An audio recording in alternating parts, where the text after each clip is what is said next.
Video like जरूर कर लीजिए और ऐसे वीडियो लगातार फ्री में पाने के लिए चैनल को तुरंत सब्सक्राइब कर लीजिए और बेल आइकन को जरूर टैप कर लीजिए ताकि आगे भी सारे वीडियो आपको मिलते रहे। यूट्यूब में फॉलो करते हैं तो प्लीज ये वाला फ्री टेलीग्राम चैनल जरूर ज्वाइन कर लीजिएगा। सारे नोटिफिकेशन सारे अपडेट यहीं पे आते हैं, ध्यान रखिए। Hello everyone, welcome to study for civil services backup channel. मेरा नाम सुमेधा ग्रेरी है। हमने ज्योग्राफी के सेशन में पिछले सेशन में क्या पढ़ा था, मेटियोर्स के बारे में या फिर मेटियोरॉइड्स या मेटियोराइट्स के बारे में। ठीक है, आज हम पढ़ेंगे कॉमेट्स के बारे में। ठीक, किसके बारे में पढ़ेंगे? कॉमेट्स के बारे में। तो कॉमेट होता क्या है ना, ये भी एक तरीके की सेलेस्टियल बॉडी है। हिंदी में कॉमेट को हम धूमकेतु बोलते हैं। क्या बोलते हैं? धूमकेतु बोलते हैं। ये भी एक तरीके की सेलेस्टियल बॉडी है जो कि भी मतलब गैस, फ्रोजन गैसेस या सोलर डस्ट, इन सारी चीजों से बनी होती है। पर ये सन से बहुत दूर रहती है, बहुत काफी दूर रहती है, बहुत डार्क और बहुत ठंडी जगह पे। ठीक है, comet is a celestial body made up of solar dust and frozen gases which stay in cold and dark areas away from the sun. ठीक है, comet travel around the sun along a very elongated, uneven or non-concentric orbit. अब ये सन के इर्द गिर्द चक्कर लगाती है, मतलब रिवॉल्व करती है, पर एक बहुत, जिसे हम कहेंगे पर्टिकुलर एक तरीके से नहीं रिवॉल्व करती है, जिसका जो ऑर्बिट है वो एक जैसा नहीं है, बहुत ही बड़ा है और बहुत अनइवन है। ठीक है, एक तरीके का कंसेंट्रिक ऑर्बिट नहीं है, ये एक नॉन कंसेंट्रिक ऑर्बिट में जो है रिवॉल्व करती है या ट्रैवल करती है सन के इर्द गिर्द। ठीक है, they scatter warm air which is in the form of glossy tail which can be millions of kilometer long. अब ये क्या करते हैं, ये गर्म हवा जो है वो एक तरीके से स्कैटर करते हैं या फैलाते हैं। ठीक है, जो कि एक तरीके से ग्लॉसी टेल, इनकी गर्म हवाओं से क्या होती है, ग्लॉसी टाइप की टेल बन जाती है, एक लंबी पूंछ जैसी बन जाती है, जो कि बहुत लंबी होती है, कई मिलियंस ऑफ किलोमीटर्स तक। ठीक है, the head of a comet is called coma.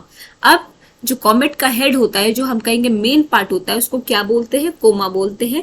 A comet of long duration becomes visible at the time of duration of 70 to 90 years. अब कॉमेट बहुत टाइम बाद ही विजिबल होता है, लगभग 70 से 90 साल बाद जो है कॉमेट आपको देखने को मिलता है। हैले कॉमेट, ये बहुत इंपॉर्टेंट है। Halley's comet is one of the which become visible in an interval of 76 years. अब हैली कॉमेट जो है वो 76 साल पे लगभग जो है दिखाई देता है। लास्ट वो कब दिखाई दिया गया था? इससे पहले जस्ट वो दिया गया था 1986 में, 1986 में। ठीक है, अब धूमकेतु, ये कॉमेट क्या होता है? सेलेस्टियल बॉडी होती है जो कि सोलर डस्ट और फ्रोजन गैसेस से बनी होती है। ये थोड़ी ठंडी होती है। ठीक है, क्या होती है? ठंडी होती है, क्योंकि सन से दूर रहती है।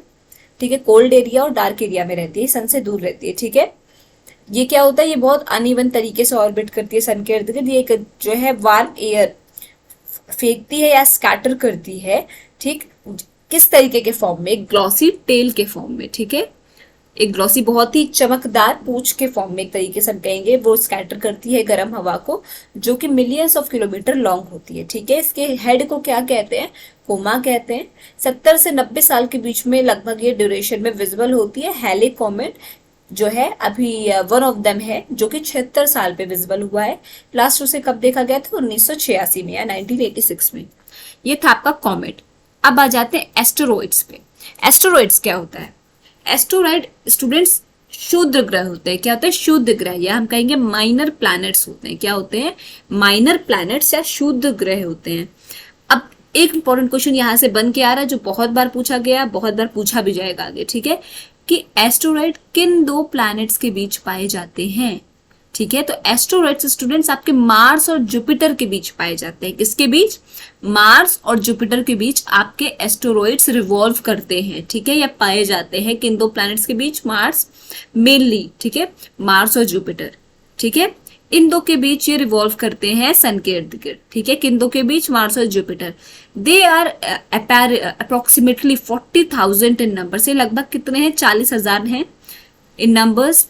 दे are formed of fragments of planets after planetary explosion. अब जब किसी भी प्लैनेट का एक्सप्लोजन हो जाता है तो उसी उनके जो फ्रैगमेंट्स, उनके जो पुर्जे हो जाते हैं, ये इसी से फाउंड होता है। उसी के छोटे छोटे तरीके से हम कहेंगे कि इसी तरह इनको माइनर प्लैनेट कहा गया। जब प्लैनेट में एक्सप्लोजन होता है तो कई पार्ट्स में डिवाइड होता है, उसी से क्या बनता है? एस्टेरॉइड। ठीक, Japan's Hayabusa probe has sent soil samples from Itokawa asteroid to the earth. ठीक है, जापान के हायाबुसा प्रोब ने क्या किया, सोइल भेजी, कहां से, इटोकावा एस्टेरॉयड से, कहां पे भेजी है, अर्थ पे। ठीक, for preventing the collision of earth with the asteroid, NASA in 2015 started asteroid redirection mission.